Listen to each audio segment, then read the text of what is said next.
ਸਤਨਾਮ ਵਾਹਿਗੁਰੂ ਸਾਹਿਬ ਜੀ। ਸਤਨਾਮ ਵਾਹਿਗੁਰੂ ਸਾਹਿਬ ਜੀ।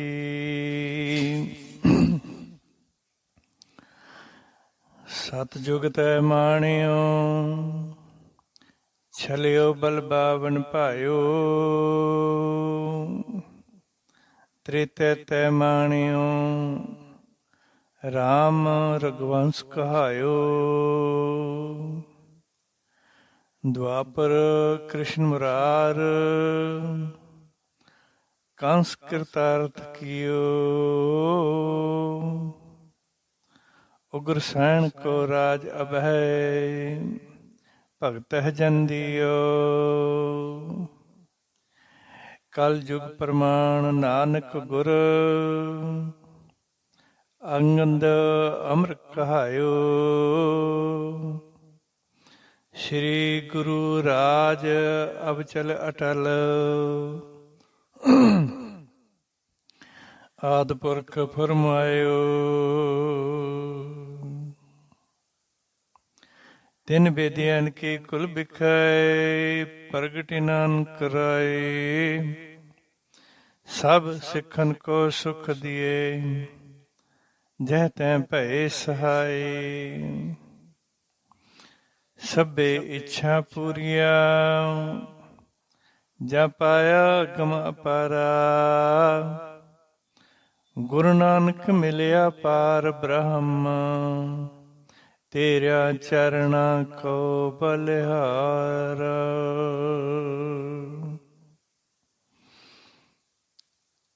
ਗੁਰੂ ਰੂਪ ਗੁਰੂ ਪਿਆਰੀ ਸਾਧ ਸੰਗਤ ਜੀ, ਵਾਹਿਗੁਰੂ ਜੀ ਕਾ ਖਾਲਸਾ, ਵਾਹਿਗੁਰੂ ਜੀ ਕੀ ਫਤਿਹ।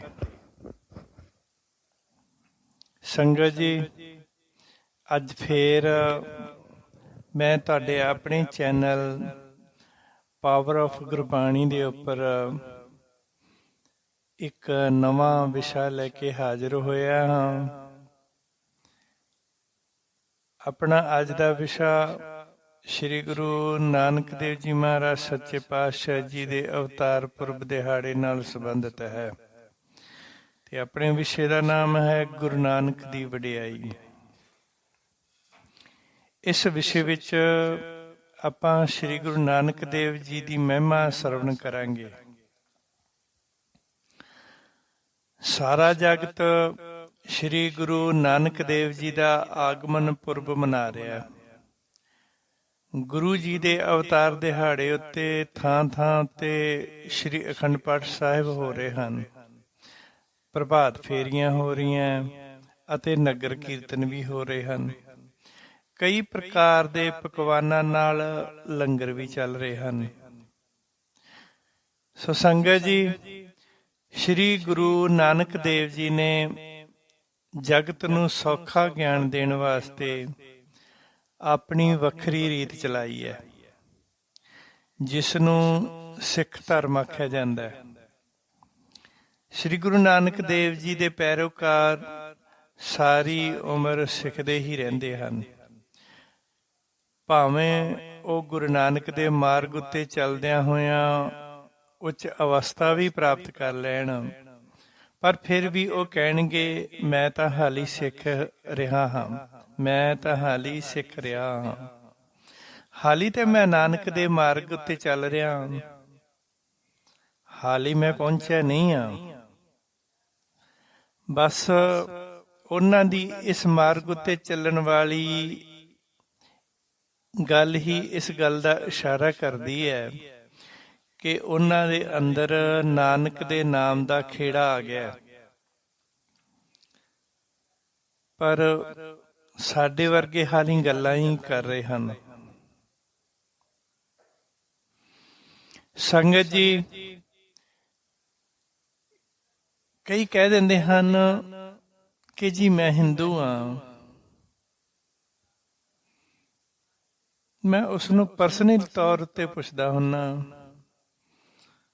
ਕਿ ਤੂੰ ਹਿੰਦੂ ਸੰਸਕ੍ਰਿਤੀ ਦੇ ਹਿਸਾਬ ਨਾਲ ਆਪਣੇ ਆਪ ਨੂੰ ਹਿੰਦੂ ਕਹਿ ਰਿਹਾ, ਜਾਂ ਫਿਰ ਤੂੰ ਹਿੰਦੂ ਤੱਤਵ ਨੂੰ ਚੰਗੀ ਤਰ੍ਹਾਂ ਸਮਝ ਕੇ ਕਹਿ ਰਿਹਾ?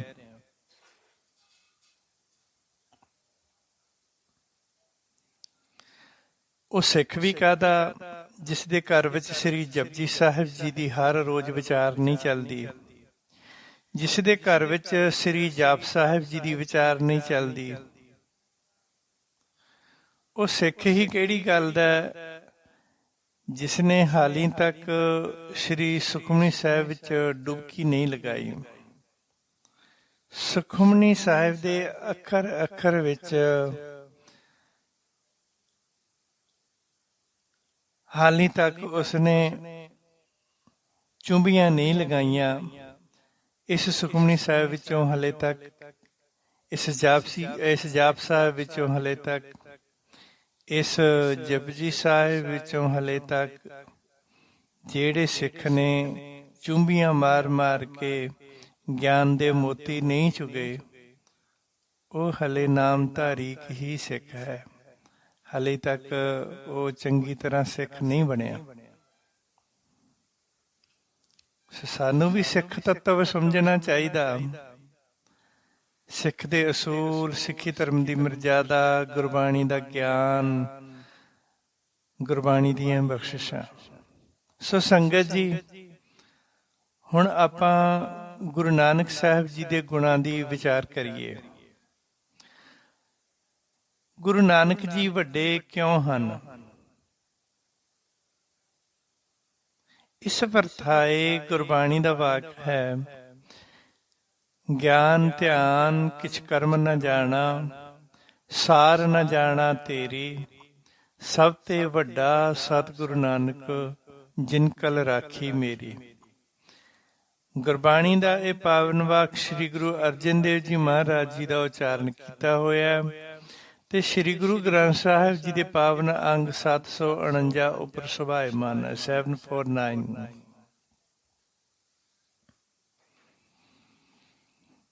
ਸ੍ਰੀ ਗੁਰੂ ਨਾਨਕ ਦੇਵ ਜੀ ਸੰਸਾਰ ਦੇ ਸਰਵ ਸ੍ਰੇਸ਼ਟ ਗੁਰੂ ਹਨ।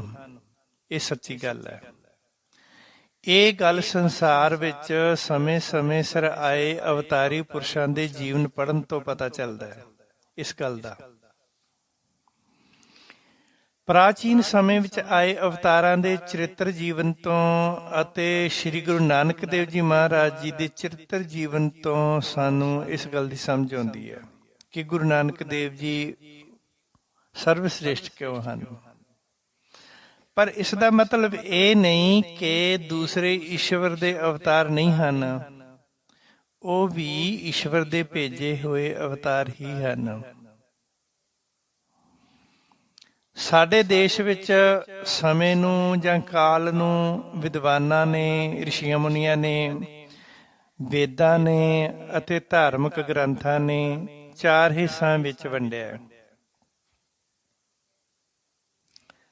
ਯਾਨੀ 4 ਹਿੱਸੇ: ਸਤਿਯੁਗ, ਤ੍ਰੇਤਾ, ਦੁਆਪਰ, ਕਲਯੁਗ। ਇਹਨਾਂ ਯੁੱਗਾਂ ਵਿੱਚ ਜੋ ਵੀ ਅਵਤਾਰ ਰੱਬ ਦਾ ਸੁਨੇਹਾ ਲੈ ਕੇ ਆਏ, ਉਹ ਉਸ ਸਮੇਂ ਵਿੱਚ ਜਿਉਣ ਵਾਲੇ ਮਨੁੱਖਾਂ ਦੇ ਜੀਵਨ ਜਿਉਣ ਦੇ ਤਰੀਕਿਆਂ ਅਤੇ ਉਹਨਾਂ ਦੀ ਬੁੱਧੀ ਮੁਤਾਬਕ ਹੀ ਆਪਣੇ ਵਿਚਾਰ ਅਤੇ ਸ਼ਕਤੀਆਂ ਲੈ ਕੇ ਇਸ ਸੰਸਾਰ ਉੱਪਰ ਜਨਮੇ ਸਨ ਜਾਂ ਇਸ ਸੰਸਾਰ ਉੱਪਰ ਆਏ ਸਨ। ਜਿਵੇਂ ਪ੍ਰਾਇਮਰੀ ਸਕੂਲ ਦਾ ਮਾਸਟਰ, ਹਾਈ ਸਕੂਲ ਦਾ ਮਾਸਟਰ, ਕਾਲਜ ਦਾ ਪ੍ਰੋਫੈਸਰ, ਯੂਨੀਵਰਸਿਟੀ ਦਾ ਲੈਕਚਰਰ ਹੁੰਦਾ ਹੈ। ਉਹ ਵਿਦਿਆਰਥੀ ਦੀ ਬੁੱਧੀ ਦੇ ਮੁਤਾਬਕ, ਉਸ ਦੀ ਬੁੱਧੀ ਦੇ ਦਰਜੇ ਦੇ ਅਨੁਸਾਰ ਹੀ ਗੱਲ ਕਰਕੇ ਉਹਨਾਂ ਨੂੰ ਸਮਝਾਉਂਦਾ ਹੈ। ਜੇ ਯੂਨੀਵਰਸਿਟੀ ਦਾ ਪ੍ਰੋਫੈਸਰ ਪ੍ਰਾਇਮਰੀ ਸਕੂਲ ਦੇ ਬੱਚੇ ਨੂੰ ਸਮਝਾਵੇ ਤਾਂ ਉਸ ਨੂੰ ਸਮਝ ਨਹੀਂ ਆਏਗੀ। ਜੇ ਪ੍ਰਾਇਮਰੀ ਸਕੂਲ ਦਾ ਟੀਚਰ ਇੱਕ ਯੂਨੀਵਰਸਿਟੀ ਦੇ ਸਟੂਡੈਂਟ ਨੂੰ ਸਮਝਾਵੇ ਤਾਂ ਵੀ ਸਮਝ ਨਹੀਂ ਆਏਗੀ। ਇਸੇ ਤਰ੍ਹਾਂ ਹੀ ਉਸੇ ਤਰ੍ਹਾਂ ਵਿਸ਼ਨੂੰ ਦੇ 52 ਅਵਤਾਰ ਤੋਂ ਲੈ ਕੇ ਸ਼੍ਰੀ ਕ੍ਰਿਸ਼ਨ ਜੀ ਤੱਕ ਸਾਰੇ 24 ਅਵਤਾਰ ਈਸ਼ਵਰੀ ਅਵਤਾਰ ਹੋਏ ਹਨ। ਈਸ਼ਵਰੀ ਅਵਤਾਰ ਤੋਂ ਭਾਵ ਹੈ ਕਿ ਜਿਸ ਨੂੰ ਬ੍ਰਹਮ ਨੇ ਸਾਜਿਆ ਹੋਵੇ ਅਤੇ ਅੱਗੋਂ ਉਸ ਵਿੱਚੋਂ ਕੋਈ ਹੋਰ ਰੂਪ ਨਿਕਲੇ ਹੋਣ, ਉਸ ਨੂੰ ਈਸ਼ਵਰੀ ਅਵਤਾਰ ਕਹਿੰਦੇ ਹਨ। ਜਿਵੇਂ ਹਿੰਦੂ ਧਰਮ ਵਿੱਚ ਵਿਸ਼ਨੂੰ ਨੂੰ ਹੀ ਪਰਮੇਸ਼ਰ ਮੰਨਿਆ ਜਾਂਦਾ ਹੈ, ਬਾਕੀ ਅਵਤਾਰਾਂ ਨੂੰ ਵਿਸ਼ਨੂੰ ਦੇ ਅਵਤਾਰ ਮੰਨਿਆ ਜਾਂਦਾ ਹੈ। ਪਰ ਗੁਰਬਾਣੀ ਮੁਤਾਬਕ ਬ੍ਰਹਮਾ, ਵਿਸ਼ਨੂੰ ਅਤੇ ਸ਼ਿਵਾ ਜੀ ਨੂੰ ਇੱਕ ਅਦੁੱਤੀ ਸ਼ਕਤੀ ਨੇ ਬਣਾਇਆ ਹੈ। ਉਹ ਇੱਕ ਅਦੁੱਤੀ ਸ਼ਕਤੀ ਤੋਂ ਜੋ ਇਹਨਾਂ ਤੋਂ ਪਹਿਲਾਂ ਵੀ ਸੀ, ਉਸ ਦਾ ਨਾਮ ਬ੍ਰਹਮ ਹੈ। ਧਾਰਮਿਕ ਗ੍ਰੰਥਾਂ ਨੇ 6 ਪ੍ਰਕਾਰ ਦੇ ਅਵਤਾਰ ਮੰਨੇ ਹਨ, ਜਿਵੇਂ ਕਿ ਅੰਸ਼ ਅਵਤਾਰ, ਵੰਸ਼ ਅਵਤਾਰ, ਤੀਜਾ ਨਿਤ ਅਵਤਾਰ, ਚੌਥਾ ਨਿਮਿਤ ਅਵਤਾਰ, ਪੰਜਵਾਂ ਪੂਰਨ ਅਵਤਾਰ, ਛੇਵਾਂ ਪੂਰਨ ਤੋ ਅਵਤਾਰ। ਇਹ 6 ਅਵਤਾਰ 6 ਤਰ੍ਹਾਂ ਦੇ ਅਵਤਾਰ ਮੰਨੇ ਹਨ ਸ਼ਾਸਤਰਾਂ ਨੇ, ਵੇਦਾਂ ਨੇ, ਵਿਦਵਾਨ ਪੁਰਸ਼ਾਂ ਨੇ। ਸੋ ਪਹਿਲਾ ਜਿਹੜਾ ਹੈਗਾ ਅੰਸ਼ ਅਵਤਾਰ। ਅੰਸ਼ ਅਵਤਾਰ ਅਸੀਂ ਸਾਰੇ ਹੀ ਅੰਸ਼ ਅਵਤਾਰ ਹਾਂ। ਸਾਡੇ ਸਾਰਿਆਂ ਦੇ ਅੰਦਰ ਈਸ਼ਵਰ ਦੀ ਅੰਸ਼ ਹੈ। ਜਿਵੇਂ ਕਬੀਰ ਜੀ ਕਹਿੰਦੇ ਹਨ ਕਿ ਕਹੋ ਕਬੀਰ ਹਮ ਰਾਮ ਕੀ ਅੰਸ਼। ਗੁਰਬਾਣੀ ਦਾ ਇੱਕ ਹੋਰ ਫਰਮਾਨ ਹੈ ਅਨਕ ਪੁਰਖ ਅੰਸਾ ਅਵਤਾਰ। ਗੁਰਬਾਣੀ ਦੇ ਪਾਵਨ ਅੰਗ 1236 ਉੱਪਰ ਪੰਕਤੀ ਸੁਭਾਇਮਾਨ ਹੈ ਅਨਕ ਪੁਰਖ ਅੰਸਾ ਅਵਤਾਰ,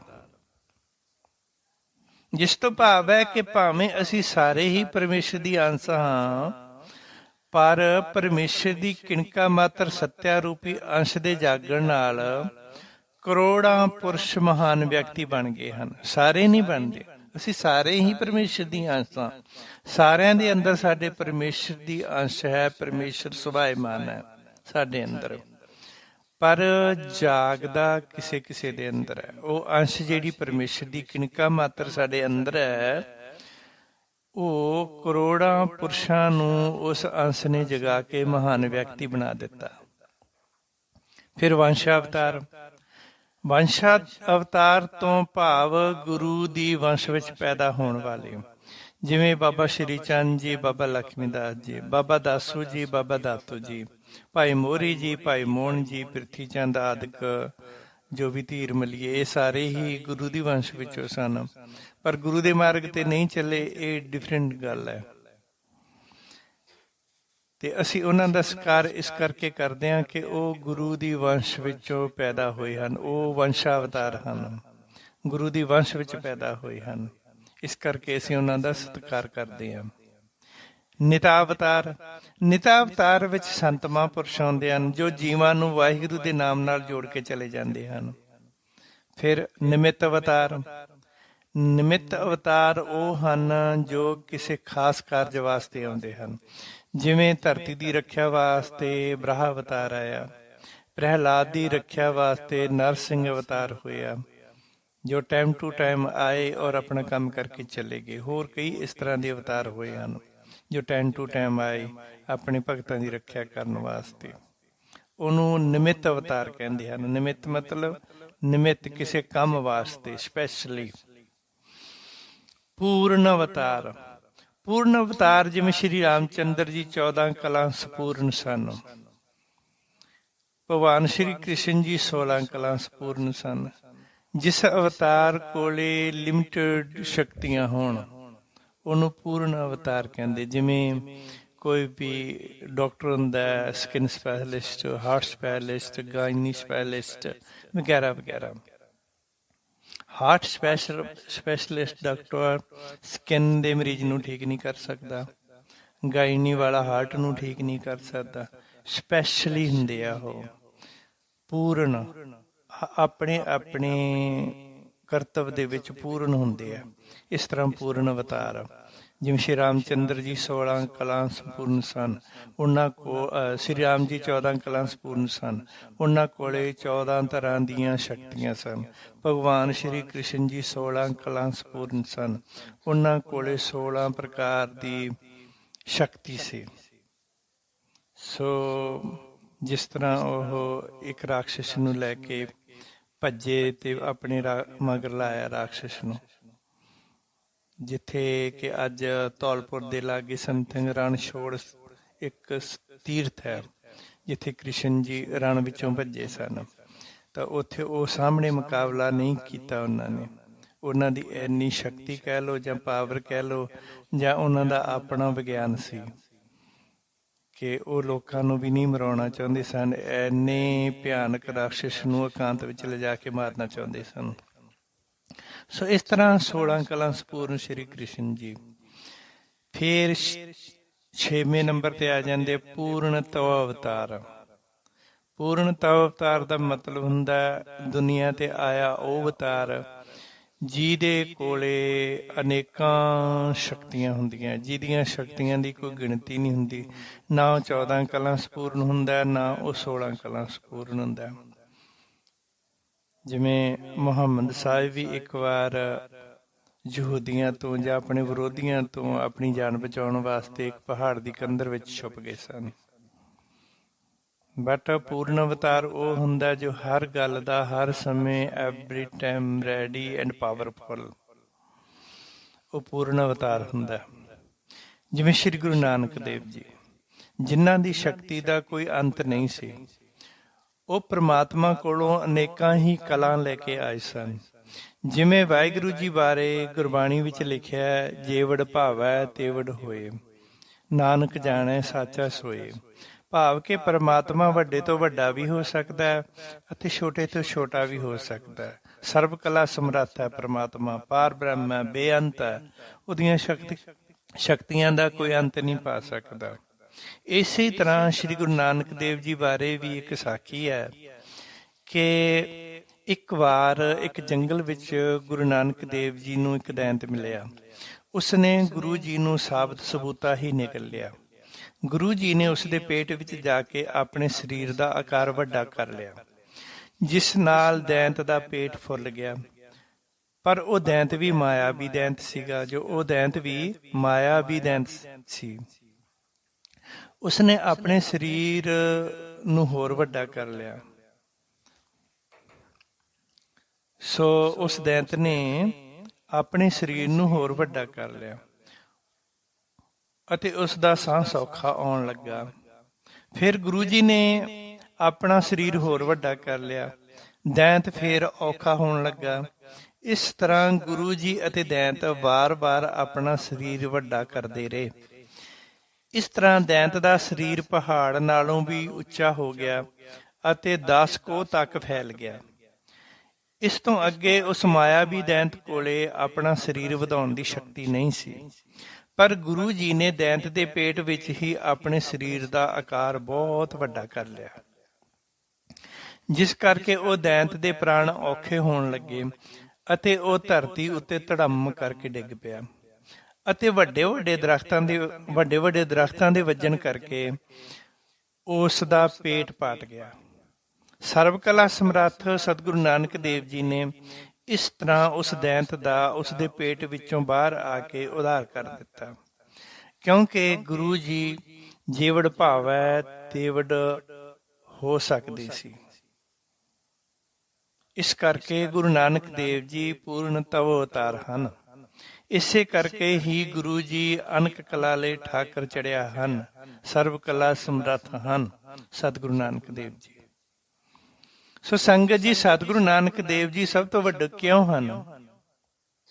ਸੁਣੋ, ਸ਼੍ਰੀ ਗੁਰੂ ਨਾਨਕ ਦੇਵ ਜੀ ਦੇ ਅਵਤਾਰ ਧਾਰਨ ਤੋਂ ਪਹਿਲਾਂ ਹੀ ਹਿੰਦੂ ਮੱਤ ਦੇ ਗ੍ਰੰਥ ਭਵਿੱਖਤ ਪੁਰਾਣ ਵਿੱਚ ਭਵਿੱਖਬਾਣੀ ਅਤੇ ਇਸਲਾਮ ਵਿੱਚ ਪੇਸ਼ੀਨ ਗੋਈ ਕੀਤੀ ਗਈ ਸੀ। ਗੁਰੂ ਸਾਹਿਬ ਜੀ ਦੇ ਪੈਦਾ ਹੋਣ ਤੋਂ ਪਹਿਲਾਂ ਹੀ। ਭਵਿੱਖਤ ਪੁਰਾਣ ਦਾ ਮਤਲਬ ਹੈ ਭਵਿੱਖ ਦੀਆਂ ਗੱਲਾਂ ਦੱਸਣ ਵਾਲਾ ਗ੍ਰੰਥ। ਪੇਸ਼ੀਨ ਗੋਈ ਦਾ ਅਰਥ ਵੀ ਆਕਾਸ਼ਬਾਣੀ ਜਾਂ ਭਵਿੱਖ ਦੀਆਂ ਗੱਲਾਂ ਹੀ ਹਨ, ਜਾਂ ਆਉਣ ਵਾਲੇ ਸਮੇਂ ਦੀਆਂ ਗੱਲਾਂ ਕਹਿ ਲਵੋ। ਜਿਵੇਂ ਸ਼੍ਰੀ ਗੁਰੂ ਗੋਬਿੰਦ ਸਿੰਘ ਜੀ ਮਹਾਰਾਜ ਜੀ ਦਾ ਲਿਖਿਆ ਗ੍ਰੰਥ 100 ਸਾਖੀ ਹੈ, ਉਸ ਵਿੱਚ ਵੀ ਸ਼੍ਰੀ ਗੁਰੂ ਗੋਬਿੰਦ ਸਿੰਘ ਜੀ ਨੇ ਆਉਣ ਵਾਲੇ ਸਮੇਂ ਦੀਆਂ ਗੱਲਾਂ ਹੀ ਲਿਖੀਆਂ ਹਨ। ਹਿੰਦੂ ਮੱਤ ਦੇ ਮਹਾਨ ਲਿਖਾਰੀ ਰਿਸ਼ੀ ਭਗਵਾਨ ਵਿਆਸ ਜੀ ਆਪਣੀ ਰਚਨਾ ਭਵਿੱਖਤ ਪੁਰਾਣ ਗ੍ਰੰਥ ਦੇ 28ਵੇਂ ਅਧਿਆਏ ਵਿੱਚ 3 ਸ਼ਲੋਕ ਲਿਖਦੇ ਹਨ। ਹਿੰਦੂ ਮਤ ਦੇ 18 ਪੁਰਾਣ ਹਨ, 4 ਵੇਦ, 18 ਪੁਰਾਣ ਐਂਡ 6 ਸ਼ਾਸਤਰ। ਉਹਨਾਂ 18 ਪੁਰਾਣਾਂ ਵਿੱਚੋਂ ਇੱਕ ਪੁਰਾਣ ਹੈ ਭਵਿੱਖਤ ਪੁਰਾਣ, ਜੋ ਭਗਵਾਨ ਵਿਆਸ ਜੀ ਦਾ ਲਿਖਿਆ ਹੋਇਆ ਹੈ। ਸੋ ਵਿਆਸ ਰਿਸ਼ੀ ਜੀ ਆਪਣੇ ਗ੍ਰੰਥ ਭਵਿੱਖਤ ਪੁਰਾਣ ਦੇ 28ਵੇਂ ਅਧਿਆਏ ਵਿੱਚ 3 ਸ਼ਲੋਕ ਲਿਖਦੇ ਹਨ। 34ਵਾਂ, 35ਵਾਂ ਤੇ 36ਵਾਂ 3 ਸ਼ਲੋਕ ਹਨ, ਜੋ ਮੈਂ ਤੁਹਾਨੂੰ ਪੜ੍ਹ ਕੇ ਸੁਣਾਉਣਾ।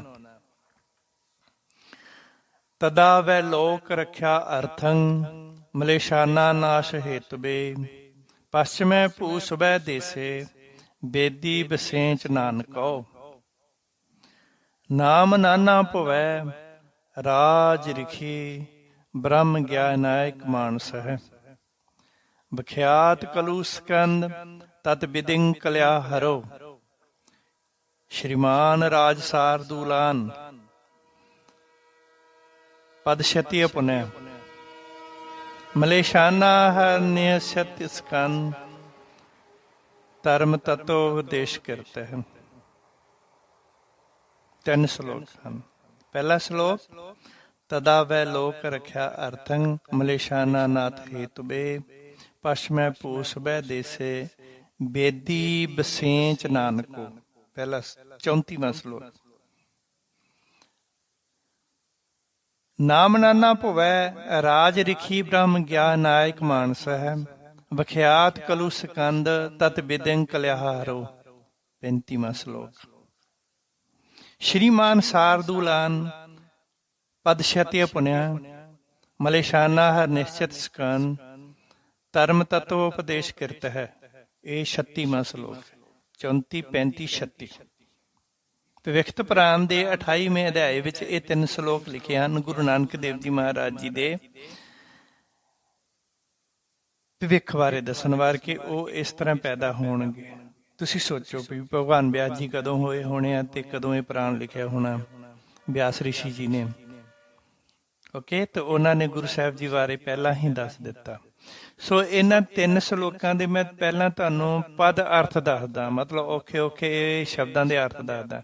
ਅਰਥੰ ਦਾ ਮਤਲਬ ਹੈ ਵਾਸਤੇ ਜਾਂ ਲਈ, ਭੂ ਦਾ ਮਤਲਬ ਹੈ ਧਰਤੀ ਜਾਂ ਭੂਮੀ, ਹੇਤੁਬੇ ਦਾ ਮਤਲਬ ਹੈ ਹਿਤ ਲਈ ਜਾਂ ਵਾਸਤੇ, ਭੁਵੈ ਦਾ ਮਤਲਬ ਹੈ ਭੂਮੀ ਜਾਂ ਪਿਰਥਵੀ, ਮਾਨਸ ਹੈ ਦਾ ਮਤਲਬ ਹੈ ਮਨੁੱਖਾਂ ਵਾਸਤੇ, ਕਲਿਆ ਦਾ ਅਰਥ ਹੈ ਕਲਹ ਕਲੇਸ਼ ਲੜਾਈ ਝਗੜੇ, ਕਲਿਆਹਰੋ ਦਾ ਅਰਥ ਹੈ ਕਲਹ ਨੂੰ ਹਰਨਾ ਖਤਮ ਕਰਨਾ, ਕਲੇਸ਼ਾਂ ਉੱਤੇ ਜਿੱਤ ਪ੍ਰਾਪਤ ਕਰਨੀ, ਸਕੰਦ ਦਾ ਅਰਥ ਹੈ ਸਮਰੱਥ, ਵਿਖਿਆਤ ਦਾ ਅਰਥ ਹੈ ਪ੍ਰਸਿੱਧ ਮਸ਼ਹੂਰ, ਸਾਰਦੂਲਾਨ ਦਾ ਅਰਥ ਹੈ ਸ਼ੇਰਾਂ ਵਾਂਗ, ਸ਼ਯਤੀ ਦਾ ਅਰਥ ਹੈ ਵਸਤੂ ਜਾਂ ਚੀਜ਼, ਪੁਨਿਆਨ ਦਾ ਮਤਲਬ ਹੈ ਦੁਬਾਰਾ ਦੁਬਾਰਾ ਵਾਰੀ ਵਾਰੀ, ਪਦ ਦਾ ਅਰਥ ਹੈ ਕਿਰਿਆ ਜਾਂ ਵਾਪਰਨਾ ਜਾਂ ਵਾਰੀ ਵਾਰੀ ਹੋਣਾ, ਤਤਵੋਪਦੇਸ਼ ਦਾ ਅਰਥ ਹੈ ਉਪਦੇਸ਼ ਦਾ ਤੱਤ ਸਾਰ ਗਿਆਨ ਦਾ ਮੂਲ। ਜਿਵੇਂ ਸਨਾਤਨ ਧਰਮ ਦੇ ਵਿੱਚ 84,000 ਮਨੂ ਸਿਮਰਤੀਆਂ ਹਨ ਤੇ 4,000 ਉਪਨਿਸ਼ਦੇ ਹਨ। ਇਹਨਾਂ ਉਪਨਿਸ਼ਦ ਤੇ ਮਨੂ ਸਿਮਰਤੀਆਂ ਦਾ ਬਹੁਤ ਵੱਡਾ ਵੱਡਾ ਵਿਖਿਆਨ ਹੈ, ਯਾਨੀ ਕਿ ਸੈਂਟੈਂਸ ਬਹੁਤ ਵੱਡੇ ਵੱਡੇ ਕਰਕੇ ਲਿਖੇ ਹੋਏ ਹਨ ਤੇ ਔਖੇ ਵੀ ਹਨ। ਪਰ ਗੁਰੂ ਨਾਨਕ ਦੇਵ ਜੀ ਮਹਾਰਾਜ ਜੀ ਇਹਨਾਂ ਸਾਰਿਆਂ ਸ਼ਾਸਤਰਾਂ ਦੀਆਂ ਗੱਲਾਂ ਨੂੰ ਜਦੋਂ ਕਰਦੇ ਸੀ, ਉਹ ਟੂ ਦਾ ਪੁਆਇੰਟ 2 ਸ਼ਬਦਾਂ ਵਿੱਚ ਹੀ ਗੱਲ ਮੁਕਾ ਦਿੰਦੇ ਸਨ। ਉਸ ਨੂੰ ਕਹਿੰਦੇ ਤਤਵ ਉਪਦੇਸ਼। ਜਿਵੇਂ ਆਸਾ ਦੀ ਵਾਰ ਵਿੱਚ ਉਹਨਾਂ ਨੇ 4 ਯੁੱਗਾਂ ਦੀ ਗੱਲ ਕੀਤੀ ਹੈ, ਤਾਂ ਇਸੇ ਤਰ੍ਹਾਂ Satguru ji to the point 2 ਪੰਕਤੀਆਂ ਵਿੱਚ 2 ਲਾਈਨਾਂ ਵਿੱਚ ਸਾਰੇ ਵੇਦ ਦੀ, ਸ਼ਾਸਤਰ ਦੇ ਮੰਤਰ ਦੀ ਜਾਂ ਗਿਆਨ ਦੀ ਜਾਂ ਉਸ ਸੈਂਟੈਂਸ ਦਾ 2 ਸ਼ਬਦਾਂ ਦੇ ਵਿੱਚ ਅਰਥ ਕਰ ਦਿੰਦੇ ਸਨ। ਸੋ ਇਹਨਾਂ 3 ਸ਼ਲੋਕਾਂ ਦਾ ਅਰਥ ਹੈ, ਹੁਣ ਮੈਂ ਤੁਹਾਨੂੰ ਸ਼ਲੋਕਾਂ ਦਾ ਅਰਥ ਸੁਣਾਉਂਦਾ। 34ਵੇਂ ਸ਼ਲੋਕ ਦਾ ਅਰਥ ਹੈ ਜਦੋਂ ਪਾਪ ਆਪਣੀ ਹੱਦ ਤੋਂ ਵੱਧ ਜਾਣਗੇ। ਭਗਵਾਨ ਬਿਆਸ ਜੀ, ਰਿਸ਼ੀ ਬਿਆਸ ਜੀ ਨੇ ਭਵਿੱਖਤ ਪੁਰਾਣ ਵਿੱਚ ਲਿਖਿਆ ਗੁਰੂ ਨਾਨਕ ਦੇਵ ਜੀ ਬਾਰੇ 34ਵੇਂ ਸ਼ਲੋਕ ਵਿੱਚ ਕਿ ਜਦੋਂ ਪਾਪ ਆਪਣੀ ਹੱਦ ਤੋਂ ਵੱਧ ਜਾਣਗੇ ਉਦੋਂ ਲੋਕਾਂ ਦੀ ਰੱਖਿਆ ਵਾਸਤੇ, ਜਿਵੇਂ ਭੈੜੀ ਬੁੱਧੀ ਵਾਲੇ ਦੁਸ਼ਟਾਂ ਜਾਂ ਮਲੇਸ਼ਾਂ ਦੇ ਨਾਸ਼ ਕਰਨ ਵਾਸਤੇ, ਪੱਛਮ ਦੇਸ਼ ਦੀ ਧਰਤੀ ਉੱਤੇ ਬੇਦੀ ਵੰਸ਼ ਵਿੱਚ ਨਾਨਕ ਪੈਦਾ ਹੋਵੇਗਾ। ਇਹ 34ਵੇਂ ਸ਼ਲੋਕ ਦੇ ਅਰਥ ਹੈ। ਬੇਦੀ ਵਸੌਂਚ ਪੜਿਆ ਸੀ ਨਾ ਆਪਾਂ, ਬੇਦੀ ਵਸੌਂਚ, ਬੇਦੀ ਵੰਸ਼, ਬੇਦੀ ਵੰਸ਼ ਦੇ ਵਿੱਚ ਨਾਨਕ ਪੈਦਾ ਹੋਵੇਗਾ। ਫਿਰ ਅੱਗੇ 35ਵੇਂ ਸ਼ਲੋਕ ਦੇ ਅਰਥ ਹੈ, ਜਦੋਂ ਬਿਆਸ ਜੀ ਨੇ ਇਹ ਭਵਿੱਖਤ ਬਾਣੀ ਕੀਤੀ ਸੀ ਤਾਂ ਉਸ ਸਮੇਂ ਸਾਰੇ ਰਿਸ਼ੀ ਮੁਨੀ ਅਤੇ ਅਵਤਾਰ ਪੁਰਸ਼ ਪੂਰਬ ਦਿਸ਼ਾ ਜਾਂ ਉੱਤਰ ਦਿਸ਼ਾ ਵਿੱਚ ਰਹਿੰਦੇ ਸਨ ਅਤੇ ਪੱਛਮ ਦਿਸ਼ਾ ਵਾਲੇ ਪਾਸੇ ਨੂੰ ਪੱਛਮ ਦੇਸ਼ ਜਾਂ ਮਾਝਾ ਦੇਸ਼ ਆਖਿਆ ਜਾਂਦਾ ਸੀ। ਉਸ ਸਮੇਂ ਵਿੱਚ ਜਦੋਂ ਇਹ ਰਿਸ਼ੀ ਮੁਨੀ ਬਿਆਸ ਜੀ ਵਰਗੇ ਉੱਤਰ ਦਿਸ਼ਾ ਵਿੱਚ ਰਹਿੰਦੇ ਸਨ ਤਾਂ ਉਦੋਂ ਛਿਪਦੇ ਨੂੰ ਪੱਛਮ ਦੇਸ਼ ਜਾਂ ਮਾਝਾ ਦੇਸ਼ ਆਖਿਆ ਜਾਂਦਾ ਸੀ। ਸੋ 35ਵੇਂ ਸ਼ਲੋਕ ਵਿੱਚ ਬਿਆਸ ਰਿਸ਼ੀ ਜੀ ਲਿਖਦੇ ਹਨ ਕਿ ਇੱਥੇ ਪੱਛਮ ਦੇਸ਼ ਦੇ ਸ਼੍ਰੀ ਗੁਰੂ ਨਾਨਕ ਦੇਵ ਜੀ ਦੇ ਜਨਮ ਸਥਾਨ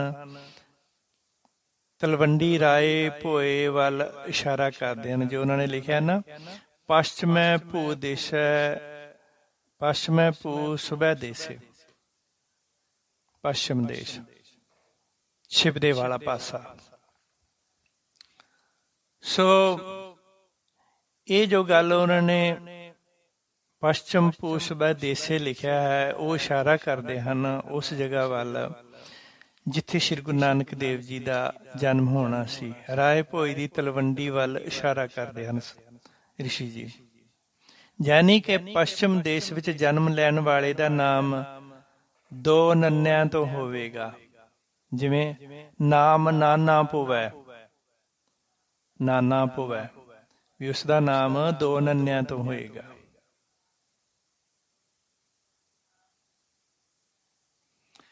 ਉਹ ਧਰਤੀ ਦਾ ਰਾਜ ਰਿਸ਼ੀ ਹੋਵੇਗਾ। ਉਹ ਮਨੁੱਖਾਂ ਨੂੰ ਬ੍ਰਹਮ ਦੇ ਗਿਆਨ ਦਾ ਉਪਦੇਸ਼ ਦੇਵੇਗਾ। ਉਹ ਮਨੁੱਖਾਂ ਦੇ ਉਧਾਰ ਹਿੱਤ ਗਿਆਨ ਦੀ ਗੱਦੀ ਚਲਾਏਗਾ। ਕਲਯੁਗ ਦੇ ਵਿੱਚ ਕਾਜੀ ਨੇ ਜੋ ਸ਼ਰ੍ਹਾ ਵਾਲੀ ਕਲਹ ਛੇੜੀ ਹੋਵੇਗੀ, ਉਸ ਕਲਹ ਕਲੇਸ਼ ਨੂੰ ਨਿਬੇੜਨ ਵਾਸਤੇ ਗੁਰੂ ਨਾਨਕ ਆਪਣੀ ਵਿਦਿਆ ਦੇ ਤੱਤ ਗਿਆਨ ਨਾਲ ਉਸ ਕਲਹ ਕਲੇਸ਼ ਨੂੰ ਦੂਰ ਕਰਨ ਵਿੱਚ ਸਮਰੱਥ ਹੋਵੇਗਾ।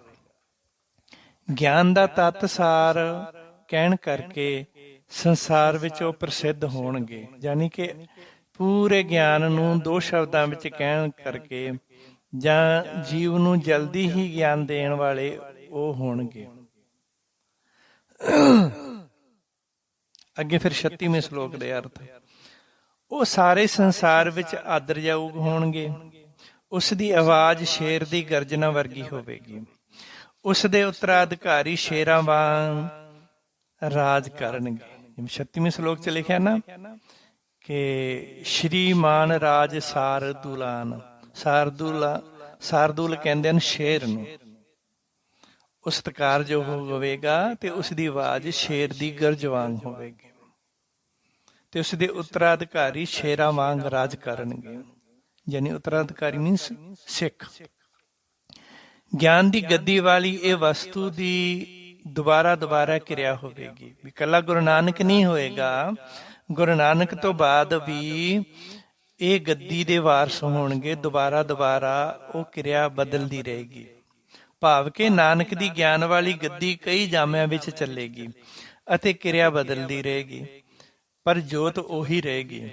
ਨਾਨਕ ਦਾ ਅੰਤਲੇ ਸਮੇਂ ਵਾਲਾ ਰੂਪ ਬਦਲ ਜਾਵੇਗਾ ਅਤੇ ਨਾਨਕ ਦੀ ਸਿੱਖੀ ਸ਼ੇਰਾਂ ਦੇ ਰਾਜ ਵਾਂਗ ਉਭਰੇਗੀ। ਉਹ ਦੁਸ਼ਟਾਂ ਨੂੰ ਸ਼ਾਂਤ ਅਤੇ ਮਾਫ ਕਰਨ ਦੇ ਸਮਰੱਥ ਹੋਣਗੇ। ਉਹਨਾਂ ਦਾ ਤੱਤ ਉਪਦੇਸ਼ ਕਰਮ ਧਰਮ ਦੀ ਕਿਰਤ ਕਰਨ ਵਾਲਾ ਹੋਵੇਗਾ। ਸੋ ਗੁਰੂ ਨਾਨਕ ਦੇਵ ਜੀ ਨੇ ਇਹੋ ਹੀ ਕਿਹਾ, ਕਿਰਤ ਕਰੋ, ਵੰਡ ਛਕੋ, ਨਾਮ ਜਪੋ। ਕਰੈਕਟ। ਸੋ ਇਸ ਤਰ੍ਹਾਂ ਸ਼੍ਰੀ ਗੁਰੂ ਨਾਨਕ ਦੇਵ ਜੀ ਦੇ ਪ੍ਰਗਟ ਹੋਣ ਦੀ ਭਵਿੱਖਬਾਣੀ ਭਗਵਾਨ ਬਿਆਸ ਰਿਸ਼ੀ ਜੀ ਨੇ ਕਈ ਹਜ਼ਾਰ ਸਾਲ ਪਹਿਲਾਂ ਹੀ ਕਰ ਦਿੱਤੀ ਸੀ। ਸੋ ਸੰਗਤ ਜੀ, ਇਹ ਤਾਂ ਸੀ ਹਿੰਦੂ ਮਤ ਦੇ ਭਵਿੱਖਤ ਪੁਰਾਣ ਦਾ ਪ੍ਰਮਾਣ, ਜੋ ਬਿਆਸ ਰਿਸ਼ੀ ਜੀ ਨੇ ਆਪ ਲਿਖਿਆ ਹੈ। ਹੁਣ ਆਪਾਂ ਸੁਣਦੇ ਹਾਂ ਕਿ ਸ੍ਰੀ ਗੁਰੂ ਨਾਨਕ ਦੇਵ ਜੀ ਬਾਰੇ ਹਜ਼ਰਤ ਮੁਹੰਮਦ ਸਾਹਿਬ ਦੀ ਭਵਿੱਖਬਾਣੀ, ਜਿਹਨੂੰ ਇਸਲਾਮ ਵਿੱਚ ਪੇਸ਼ੀਨ ਗੋਈ ਕਿਹਾ ਜਾਂਦਾ ਹੈ। ਭਵਿੱਖਬਾਣੀ ਨੂੰ ਉਰਦੂ ਜਾਂ ਫਾਰਸੀ ਭਾਸ਼ਾ ਵਿੱਚ ਪੇਸ਼ੀਨ ਗੋਈ ਕਹਿੰਦੇ ਹਨ। ਸੋ ਡਾਕਟਰ ਸੈਯਦ ਬੁਖਾਰੀ ਆਪਣੀ ਇੱਕ ਕਿਤਾਬ ਵਿੱਚ ਲਿਖਦੇ ਹਨ ਕਿ ਹਜ਼ਰਤ ਮੁਹੰਮਦ ਸਾਹਿਬ ਜੀ ਨੇ ਸ੍ਰੀ ਗੁਰੂ ਨਾਨਕ ਦੇਵ ਜੀ ਦੇ ਪੈਦਾ ਹੋਣ ਤੋਂ 900 ਸਾਲ ਪਹਿਲਾਂ ਹੀ, ਪੈਦਾ ਹੋਣ ਤੋਂ 900 ਸਾਲ ਪਹਿਲਾਂ ਹੀ ਗੁਰੂ ਨਾਨਕ ਦੀ ਆਮਦ ਦੀ ਪੇਸ਼ੀਨ ਗੋਈ ਕਰ ਦਿੱਤੀ ਸੀ। ਹਜ਼ਰਤ ਮੁਹੰਮਦ ਸਾਹਿਬ ਨੇ ਆਪਣੀਆਂ ਪੇਸ਼ੀਨ ਗੋਈਆਂ ਵਿੱਚ ਇਸ ਤਰ੍ਹਾਂ ਫਰਮਾਇਆ, ਕਾਲਾ ਕਾਲਾ ਰਸੂਲ ਅੱਲਾਹ ਸੱਲੱਲਾਹੁ ਅਲੈਹਿ ਵਸੱਲਮ ਇਨਾਹੂ ਲੇ ਆਖਿਰਾਤੀ ਜ਼ਮਾਨਾ ਲੇ ਨਾਨਕੰ ਸ਼ਾਹ ਮੁਜਦਾਦੁਨ ਮੁਹਦਸੁਨ ਮੁਨਵਾਰੁਨ ਫਲ ਇਲਲਾ ਅਲਾਮਾ ਵਜੂ ਏਹੀ ਇਲਲ ਕਾਨੂ ਬੇਹੀ ਅੱਲਾ ਹੁਕਮੇਹੀ ਅੱਲਾ ਉਮਤੀ ਫੀ ਤਾਬੇ ਦੀਨ ਨਾਨਕ ਸ਼ਾਹ। ਜਿਸ ਦਾ ਅਰਥ ਹੈ ਅੱਲਾ ਦੇ ਰਸੂਲ ਹਜ਼ਰਤ ਮੁਹੰਮਦ ਸਾਹਿਬ, ਕਾਲਾ ਕਾਲਾ ਰਸੂਲ ਅੱਲਾ ਦੇ ਰਸੂਲ ਹਜ਼ਰਤ ਮੁਹੰਮਦ ਸਾਹਿਬ ਨੇ ਇਹ ਹੁਕਮ ਫਰਮਾਇਆ ਕਿ ਜ਼ਮਾਨੇ ਦੇ ਅਖੀਰ ਵਿੱਚ ਨਾਨਕ ਸ਼ਾਹ ਪੀਰ ਆਵੇਗਾ। ਸੋ ਸੰਗਤ ਜੀ, ਭਾਰਤ ਦੇਸ਼ ਵਿੱਚ ਦੁਨੀਆ ਦੇ ਸਮੇਂ ਜਾਂ ਕਾਲ ਨੂੰ 4 ਹਿੱਸਿਆਂ ਵਿੱਚ ਵੰਡਿਆ ਹੈ, ਜਿਵੇਂ ਕਿ ਸਤਯੁਗ, ਤ੍ਰੇਤਾ, ਦੁਆਪਰ ਅਤੇ ਅਖੀਰ ਵਿੱਚ ਕਲਯੁਗ। ਪਰ ਇਸਲਾਮ ਯੁੱਗਾਂ ਨੂੰ ਨਹੀਂ ਮੰਨਦਾ, ਉਹ ਸਤਯੁਗ, ਦੁਆਪਰ, ਤ੍ਰੇਤਾ ਨੂੰ ਨਹੀਂ ਮੰਨਦਾ। ਹਾਂ, ਪਰ ਇਸਲਾਮ ਨੇ ਇਹ ਜ਼ਰੂਰ ਮੰਨਿਆ ਕਿ ਉਹ ਜ਼ਮਾਨੇ ਦਾ ਅਖੀਰ ਹੋਵੇਗਾ ਜਦੋਂ ਨਾਨਕ ਪੀਰ ਆਵੇਗਾ। ਹਜ਼ਰਤ ਮੁਹੰਮਦ ਸਾਹਿਬ ਨੇ ਕਿਹਾ ਹੈ, ਕਹਿੰਦੇ ਇਨਾਹੂ ਲੇ ਆਖਿਰਾਤੀ ਜ਼ਮਾਨਾ ਲੇ ਨਾਨਕੰ ਸ਼ਾਹ, ਜ਼ਮਾਨੇ ਦੇ ਅਖੀਰ ਵਿੱਚ ਨਾਨਕ ਪੀਰ ਆਵੇਗਾ। ਇਸਲਾਮ ਵਿੱਚ 3 ਤਰ੍ਹਾਂ ਦੇ ਪੀਰ, ਪੈਗੰਬਰ ਅਤੇ ਔਲੀਏ ਮੰਨੇ ਜਾਂਦੇ ਹਨ। ਜਿਵੇਂ ਕਿ ਜੋ ਇਸਲਾਮ ਦੇ ਵਿੱਚ 100 ਸਾਲ ਬਾਅਦ ਪੈਦਾ ਹੋਵੇ ਉਸ ਨੂੰ ਔਲੀਆ ਆਖਦੇ ਹਨ, ਭਾਵ ਮੁਜਦਾਦੁਨ ਆਖਦੇ ਹਨ। ਜਿਵੇਂ ਅਸੀਂ ਸੁਣਿਆ ਨਾ ਇੱਥੇ ਹੁਣ, ਮੁਜਦਾਦੁਨ, ਮੁਹਦਸੁਨ, ਮੁਨਵਾਰੁਨ। ਸੋ ਇਹ 3 ਤਰ੍ਹਾਂ ਦੇ ਪੈਗੰਬਰਾਂ ਦੀ ਗੱਲ ਕੀਤੀ ਹੈ ਜੋ ਇਸਲਾਮ ਵਿੱਚ ਮੰਨੇ ਜਾਂਦੇ ਹਨ। ਜੇ ਕੋਈ ਇਸਲਾਮ ਵਿੱਚ ਚੰਗਾ ਕੋਈ ਵਲੀ ਪੈਦਾ ਹੋਵੇ 100 ਸਾਲ ਬਾਅਦ ਤਾਂ ਉਸ ਨੂੰ ਔਲੀਆ ਕਹਿੰਦੇ ਹਨ, ਮਤਲਬ ਕਿ ਮੁਜਦਾਦੁਨ ਕਹਿੰਦੇ ਹਨ। ਜੇ ਇਸਲਾਮ ਵਿੱਚ ਕੋਈ ਚੰਗਾ ਮਨੁੱਖ 500 ਸਾਲ ਬਾਅਦ ਪੈਦਾ ਹੋਵੇ ਉਸ ਨੂੰ ਇਸਲਾਮ ਦੇ ਵਿੱਚ ਪੈਗੰਬਰ ਆਖਿਆ ਜਾਂਦਾ, ਭਾਵ ਮੁਹਦਸੁਨ ਕਹਿੰਦੇ ਹਨ, ਜਿਵੇਂ ਮੂਸਾ ਜੀ ਹੋਏ ਹਨ। ਜੋ 1000 ਸਾਲ ਬਾਅਦ ਪੈਦਾ ਹੋਵੇ ਇਸਲਾਮ ਦੇ ਅੰਦਰ ਚੰਗਾ ਮਨੁੱਖ, ਉਸ ਨੂੰ ਰਸੂਲ ਆਖਦੇ ਹਨ, ਭਾਵ ਮੁਨਵਾਰੁਨ ਕਹਿੰਦੇ ਹਨ, ਜਿਵੇਂ ਕਿ ਹਜ਼ਰਤ ਮੁਹੰਮਦ ਸਾਹਿਬ ਜੀ ਹੋਏ ਹਨ। ਸੋ ਮੁਹੰਮਦ ਸਾਹਿਬ ਜੀ ਨੇ ਕਿਹਾ ਕਿ ਜੋ ਔਲੀਏ, ਪੀਰ, ਪੈਗੰਬਰ ਅਤੇ ਰਸੂਲ ਹਨ, ਨਾਨਕ ਪੀਰ ਇਹਨਾਂ ਸਾਰਿਆਂ ਤੋਂ ਵੱਡਾ ਹੋਵੇਗਾ ਅਤੇ ਪੀਰਾਂ ਦਾ ਪੀਰ ਅਤੇ ਖੁਦਾ ਦਾ ਨੂਰ ਹੋਵੇਗਾ। ਮੈਂ ਅੱਲਾ ਅੱਗੇ ਸ਼ਿਕਵਾ ਕਰਦਾ ਹਾਂ ਅਤੇ ਆਪਣੇ ਆਪ ਨੂੰ ਉੱਤੇ ਅਫਸੋਸ ਵੀ ਕਰਦਾ ਕਿ ਮੇਰਾ ਸਰੀਰ ਨਾਨਕ ਦੇ ਜ਼ਮਾਨੇ ਵਿੱਚ ਪੈਦਾ ਕਿਉਂ ਨਹੀਂ ਹੋਇਆ। ਜਿਵੇਂ ਹਜ਼ਰਤ ਮੁਹੰਮਦ ਸਾਹਿਬ ਜੀ ਨੇ ਲਿਖਿਆ ਨਾ, ਫਲ ਇਲਲਾ ਅਲਾਮਾ ਵਜੂ ਏਹੀ ਇਲਲ ਕਾਨੂ ਬੇਹੀ, ਵਜੂ ਏਹੀ ਵਜੂਦ ਏਹੀ। ਵਜੂਦ ਏਹੀ ਦਾ ਮਤਲਬ ਹੋ ਗਿਆ ਵਜੂਦ ਮੀਨਸ ਸਰੀਰ। ਮੇਰਾ ਸਰੀਰ ਉਸ ਸਮੇਂ ਕਿਉਂ ਨਹੀਂ ਪੈਦਾ ਹੋਇਆ ਜਦੋਂ ਨਾਨਕ ਨੇ ਇਸ ਜ਼ਮਾਨੇ ਵਿੱਚ ਆਉਣਾ ਸੀ। ਸੋ ਹਜ਼ਰਤ ਮੁਹੰਮਦ ਸਾਹਿਬ ਅਖੀਰ ਵਿੱਚ ਕਹਿੰਦੇ ਹਨ ਕਹਿੰਦੇ ਐ ਮੇਰੇ ਉੱਤੇ ਯਕੀਨ ਰੱਖਣ ਵਾਲਿਓ, ਮੈਂ ਤੁਹਾਨੂੰ ਤਾਕੀਦ ਕਰਦਾ ਹਾਂ, ਤੁਸੀਂ ਅੱਲਾ ਦੀ ਖਲਕਤ ਹੋ ਅਤੇ ਮੈਂ ਤੁਹਾਨੂੰ ਅੱਲਾ ਦਾ ਹੁਕਮ ਸੁਣਾਉਂਦਾ ਹਾਂ ਕਿ ਜਦ ਨਾਨਕ ਦੁਨੀਆ ਉੱਤੇ ਆਵੇਗਾ ਤੁਸੀਂ ਨਾਨਕ ਦੀ ਤਾਬੇਦਾਰੀ ਕਰਨੀ। ਜਿਵੇਂ ਆਪਾਂ ਪੜ੍ਹਿਆ ਨਾ ਕਿ ਅੱਲਾ ਹੁਕਮੇ ਹੀ ਅੱਲਾ ਉਮਤੀ ਫੀ ਤਾਬੇ ਦੀਨ ਨਾਨਕ ਸ਼ਾਹ। ਤਾਬੇ ਦੀਨ ਦਾ ਮਤਲਬ ਉਸ ਦੀ ਆਗਿਆ ਮੰਨਣੀ, ਉਸ ਦੀ ਗੱਲ ਮੰਨਣੀ, ਉਹਨੂੰ ਧਿਆਨ ਦੇ ਨਾਲ ਸੁਣਨਾ। ਕਹਿੰਦੇ ਤੁਸੀਂ ਅੱਲਾ ਦੀ ਖਲਕਤ ਹੋ ਅਤੇ ਮੈਂ ਤੁਹਾਨੂੰ ਅੱਲਾ ਦਾ ਹੁਕਮ ਸੁਣਾਉਂਦਾ ਕਿ ਜਦ ਨਾਨਕ ਦੁਨੀਆ ਉੱਤੇ ਆਵੇਗਾ ਤੁਸੀਂ ਨਾਨਕ ਦੀ ਤਾਬੇਦਾਰੀ ਕਰਨੀ। ਤਾਬੇ ਦੀ ਯਾਨੀ ਕਿ ਤਾਬੇਦਾਰੀ ਕਰਨੀ। ਉਹ ਤੁਹਾਨੂੰ ਸੱਚੀ ਨਮਾਜ਼ ਪੜ੍ਹਨੀ ਅਤੇ ਅੱਲਾ ਅੱਗੇ ਇਬਾਦਤ ਕਰਨੀ ਸਿਖਾਏਗਾ। ਸੋ ਸੰਗਤ ਜੀ, ਹਿੰਦੂ ਮੱਤ ਦੇ ਭਵਿੱਖਤ ਪੁਰਾਣ ਦੀ ਭਵਿੱਖਬਾਣੀ ਅਤੇ ਹਜ਼ਰਤ ਮੁਹੰਮਦ ਸਾਹਿਬ ਜੀ ਦੀ ਪੇਸ਼ੀਨ ਗੋਈ ਸ੍ਰੀ ਗੁਰੂ ਨਾਨਕ ਦੇਵ ਜੀ ਦੇ ਆਉਣ ਦੀ ਪਹਿਲਾਂ ਹੀ ਗਵਾਹੀ ਭਰਦੀ ਹੈ। ਤਾਈਓ ਤਾਂ ਗੁਰੂ ਨਾਨਕ ਦੇਵ ਜੀ ਨੂੰ ਸਰਵ ਸ੍ਰੇਸ਼ਟ ਮੰਨਿਆ ਜਾਂਦਾ ਹੈ। ਇਸੇ ਕਰਕੇ ਹੀ ਗੁਰੂ ਨਾਨਕ ਜੀ ਸਭ ਤੋਂ ਵੱਡੇ ਹਨ। ਸੋ ਆਓ ਆਪਾਂ ਫੇਰ ਉਹਨਾਂ ਪੰਗਤੀਆਂ ਨੂੰ ਦੁਹਰਾਈਏ। ਸਭ ਤੇ ਵੱਡਾ ਸਤਿਗੁਰੂ ਨਾਨਕ ਜਿਨ ਕਲ ਰਾਖੀ ਮੇਰੀ। ਸੋ ਸੰਗਤ ਜੀ, ਆਓ ਆਪਾਂ ਹੁਣ ਮੌਜੂਦਾ ਸਮੇਂ ਦੇ ਮਹਾਨ ਵਿਅਕਤੀਆਂ ਦੇ ਵਿਚਾਰਾਂ ਨੂੰ ਸੁਣਦੇ ਹਾਂ। ਉਹਨਾਂ ਨੇ ਕੀ ਗੁਰੂ ਨਾਨਕ ਜੀ ਬਾਰੇ ਆਖਿਆ। ਨੰਬਰ 1 ਤੇ ਸ਼੍ਰੀ ਮੁਰਾਰੀ ਬਾਪੂ ਜੀ। ਹਿੰਦੂ ਮੱਤ ਦੇ ਸੰਤ ਸ਼੍ਰੀ ਮੁਰਾਰੀ ਬਾਪੂ ਜੀ ਨੇ 16 ਤੋਂ 24 ਮਈ 1994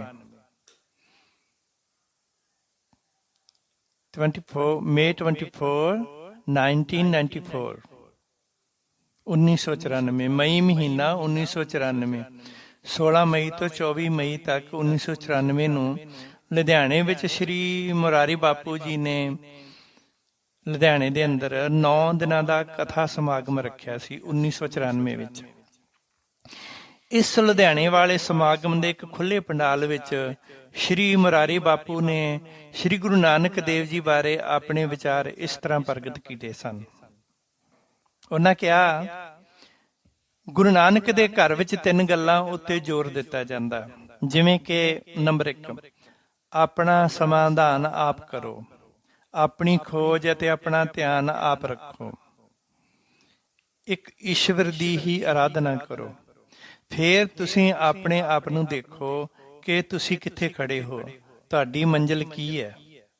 ਮੰਜ਼ਿਲ ਨੂੰ ਸਾਹਮਣੇ ਰੱਖ ਕੇ ਦੁਨੀਆ ਦੇ ਕਾਰ ਵਿਹਾਰ ਕਰੋ, ਫਿਰ ਤੁਹਾਡੇ ਅੰਦਰ ਦੀ ਭਟਕਣਾ ਮਿਟ ਜਾਏਗੀ, ਤੁਹਾਡੇ ਅੰਦਰ ਭਟਕਣਾ ਦੀ ਗੁੰਜਾਇਸ਼ ਨਹੀਂ ਰਹੇਗੀ। ਦੂਜੀ ਗੱਲ ਉਹਨਾਂ ਨੇ ਕਹੀ ਸੀ ਕਿ ਹਮੇਸ਼ਾ ਤਿਆਰ ਬਰ ਤਿਆਰ ਰਹੋ, ਤੁਹਾਡੀ ਆਤਮਾ, ਮਨ ਅਤੇ ਬੁੱਧੀ ਹਮੇਸ਼ਾ ਨੇਕੀ ਅਤੇ ਸੇਵਾ ਸਿਮਰਨ ਵੱਲ ਵੱਧਦੀ ਰਹੇ। ਜ਼ਿੰਦਗੀ ਦਾ ਇਹ ਨਿਸ਼ਾਨਾ ਹੋਣਾ ਚਾਹੀਦਾ ਹੈ। ਇਸ ਤੋਂ ਇਲਾਵਾ ਤੁਸੀਂ ਜੋ ਵੀ ਕਰੋਗੇ ਉਹ ਗੁਰੂ ਨਾਨਕ ਦੇ ਉਪਦੇਸ਼ ਤੋਂ ਉਲਟ ਹੋਵੇਗਾ ਅਤੇ ਤੁਸੀਂ ਫੇਰ ਭਟਕਣਾ ਵਿੱਚ ਪੈ ਜਾਓਗੇ। ਇਹ 2 ਗੱਲਾਂ ਹਿੰਦੂ ਸੰਤ ਸ਼੍ਰੀ ਮੁਰਾਰੀ ਬਾਪੂ ਜੀ ਨੇ ਕਈਆਂ ਆਪਣੇ ਖੁੱਲੇ ਪੰਡਾਲ ਦੇ ਵਿੱਚ ਲੁਧਿਆਣੇ ਵਿਖੇ। ਤੀਜੀ ਗੱਲ ਉਹਨਾਂ ਨੇ ਕਹੀ, ਗੁਰੂ ਨਾਨਕ ਦੇ ਘਰ ਸੁਖ ਨਿਧਾਨ ਦੀ ਵਰਖਾ ਹਰ ਵੇਲੇ ਹੋ ਰਹੀ ਹੈ। ਗੁਰੂ ਨਾਨਕ ਸਾਡੀ ਅਗਵਾਈ ਕਰ ਰਹੇ ਹਨ। ਸਿੱਖ ਸ੍ਰੀ ਗੁਰੂ ਗ੍ਰੰਥ ਸਾਹਿਬ ਵਿੱਚੋਂ ਮੁਖਵਾਕ ਲੈ ਕੇ ਉਸ ਅਨੁਸਾਰ ਆਪਣੇ ਕੰਮ ਕਰਦੇ ਹਨ ਅਤੇ ਉਸ ਉੱਤੇ ਅਮਲ ਵੀ ਹੁੰਦਾ ਹੈ। ਸੋ ਫਿਰ ਮੁਰਾਰੀ ਜੀ ਨੇ ਕਿਹਾ ਕਿ ਮੈਂ ਦੁਨੀਆ ਵਿੱਚ ਜਿੱਥੇ ਵੀ ਗਿਆ ਹਾਂ, ਮੈਨੂੰ ਉੱਥੇ ਗੁਰੂ ਨਾਨਕ ਦੇ ਗੁਰਦੁਆਰੇ ਦੇ ਦਰਸ਼ਨ ਜ਼ਰੂਰ ਹੁੰਦੇ ਹਨ। ਇੱਥੋਂ ਤੱਕ ਕਿ ਅਫਰੀਕਾ ਦੇ ਜੰਗਲਾਂ ਵਿੱਚ ਵੀ ਮੈਨੂੰ ਗੁਰਦੁਆਰੇ ਦੀ ਦੀਦਾਰ ਹੋਈ ਅਤੇ ਮੈਂ ਮੱਥਾ ਟੇਕ ਕੇ ਆਇਆ।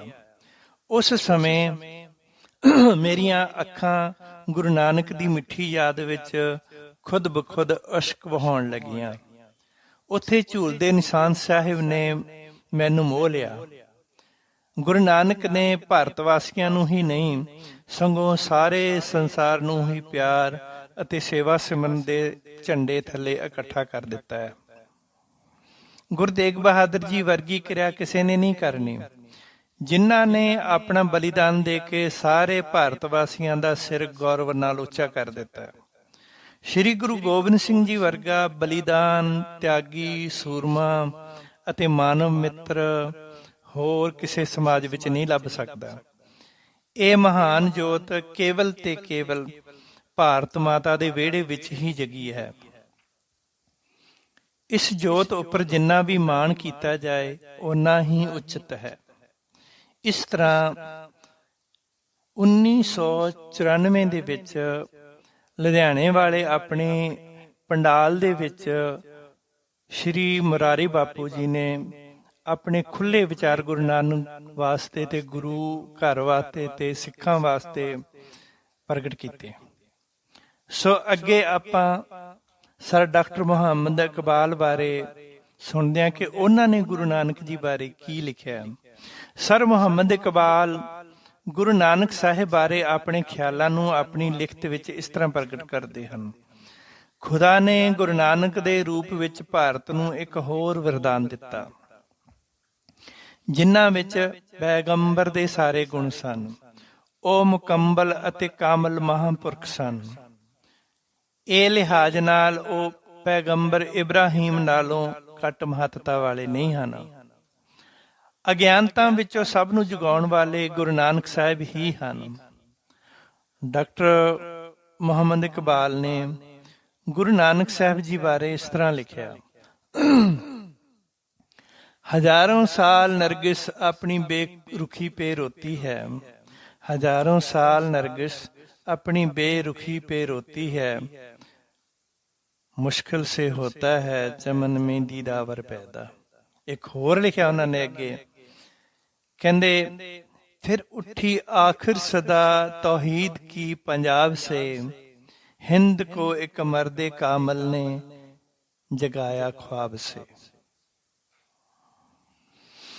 ਸੰਗਤ ਜੀ, ਸ਼੍ਰੀ ਗੁਰੂ ਨਾਨਕ ਦੇਵ ਜੀ ਦੀ ਜਨਮ ਸਾਖੀ ਵਿੱਚ ਲਿਖਿਆ ਹੈ ਕਿ ਜਦੋਂ ਗੁਰੂ ਨਾਨਕ ਜੀ ਨੇ ਆਖਿਆ ਪਾਤਾਲਾ ਪਾਤਾਲ ਲੱਖ ਆਗਾਸਾ ਆਗਾਸ, ਤਾਂ ਕਾਜੀ ਮੌਲਾਣੇ ਕਹਿੰਦੇ ਨਹੀਂ ਨਹੀਂ, 7 ਪਤਾਲ ਅਤੇ 7 ਆਕਾਸ਼ ਹੀ ਹਨ। ਜਾਂ ਫਿਰ ਬਾਬੇ ਨੇ ਆਖਿਆ ਸ਼ੁਭ ਅਮਲਾ ਬਾਜੋਂ ਦੋਨੋਂ ਰੋਈ। ਇਹ ਗੱਲ ਸੁਣ ਕੇ ਕਾਜੀ ਮੌਲਾਣੇ ਭਬਕ ਉੱਠੇ ਤਾਂ ਗੱਲ ਮੁਹੰਮਦ ਸਾਹਿਬ ਦੇ ਕਹਿਣ ਤੱਕ ਚਲੀ ਗਈ। ਫੇਰ ਸਾਰੇ ਜਣੇ ਕਬਰਾਂ ਵਿੱਚ ਹਜ਼ਰਤ ਮੁਹੰਮਦ ਸਾਹਿਬ ਜੀ ਤੋਂ ਪੁੱਛਣ ਤੁਰ ਪਏ। ਤਾਂ ਜਦ ਸਾਰਿਆਂ ਨੇ ਜਾ ਕੇ ਮੁਹੰਮਦ ਸਾਹਿਬ ਦੀ ਕਬਰ ਕੋਲ ਜਾ ਕੇ ਸਵਾਲ ਕੀਤਾ ਤਾਂ ਹਜ਼ਰਤ ਮੁਹੰਮਦ ਸਾਹਿਬ ਦੀਆਂ ਕਬਰਾਂ ਨੇ ਬੋਲ ਕੇ ਆਖਿਆ, ਵੀਰ ਸਲਾਮਾਂ ਲਾਇਕ ਬਰਾ ਖੁਦਾਈ ਸੱਚ ਚੋ, ਜਿਸ ਦਾ ਅਰਥ ਹੈ ਹੇ ਖੁਦਾ ਦੇ ਵੀਰ ਪੁੱਤਰ, ਮੇਰਾ ਸਲਾਮ ਕਬੂਲ ਕਰ।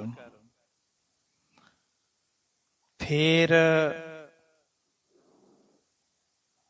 ਉਹ ਆਵਾਜ਼ ਨੇ ਮੌਲਾਣਾ ਨੂੰ ਆਖਿਆ, ਸੁਣੋ, ਖੁਦਾ ਦਾ ਨੂਰ ਨਾਨਕ ਜੋ ਆਖਦਾ ਉਹੀ ਸੱਚ ਹੈ। ਸੋ ਫਿਰ ਤਿੱਬਤੀ ਸੰਤ ਦਲਾਈ ਲਾਮਾ ਬਾਰੇ ਆਪਾਂ ਹੁਣ ਸੁਣਦੇ ਕਿ ਉਹ ਗੁਰੂ ਨਾਨਕ ਸਾਹਿਬ ਜੀ ਬਾਰੇ ਕੀ ਕਹਿੰਦੇ ਹਨ। ਨੋਬਲ ਅਵਾਰਡ ਜੇਤੂ ਤਿੱਬਤੀ ਨੇਤਾ ਦਲਾਈ ਲਾਮਾ ਗੁਰੂ ਨਾਨਕ ਦੇਵ ਜੀ ਬਾਰੇ ਆਪਣੇ ਵਿਚਾਰ ਲਿਖਦੇ ਹਨ। ਉਹ ਕਹਿੰਦੇ ਹਨ, ਸੰਸਾਰ ਦੇ ਮਹਾਨ ਧਾਰਮਿਕ ਆਗੂਆਂ ਦੇ ਸਕੂਲ ਮੰਡਲ ਵਿੱਚ ਗੁਰੂ ਨਾਨਕ ਦੇਵ ਜੀ ਆਪਣੀ ਅਦੁੱਤੀ ਜੀਵਨ ਜਾਚ ਸਦਕਾ ਸਭ ਤੋਂ ਵੱਧ ਚਮਕਣ ਵਾਲੇ ਸਿਤਾਰਿਆਂ ਵਿੱਚੋਂ ਇੱਕ ਰੌਸ਼ਨਦਾਰ ਸਿਤਾਰਾ ਹਨ। ਬਹੁਤੇ ਤਿੱਬਤੀ ਵਾਸੀ ਗੁਰੂ ਨਾਨਕ ਦੇਵ ਜੀ ਨੂੰ ਆਪਣਾ ਇਸ਼ਟ, ਰੱਖਿਅਕ ਅਤੇ ਆਪਣਾ ਪਾਲਕ ਦੇਵਤਾ ਮੰਨਦੇ ਹਨ। ਅਸੀਂ ਸਾਰੇ ਗੁਰੂ ਨਾਨਕ ਦੇਵ ਜੀ ਨੂੰ ਨਾਨਕ ਲਾਮਾ ਆਖਦੇ ਹਾਂ ਅਤੇ ਉਹਨਾਂ ਨੂੰ ਆਪਣੇ ਗੁਰੂ ਪਰਮਾ ਸੁਭਾਵਾਂ ਦਾ ਅਵਤਾਰ ਵੀ ਮੰਨਦੇ ਹਾਂ।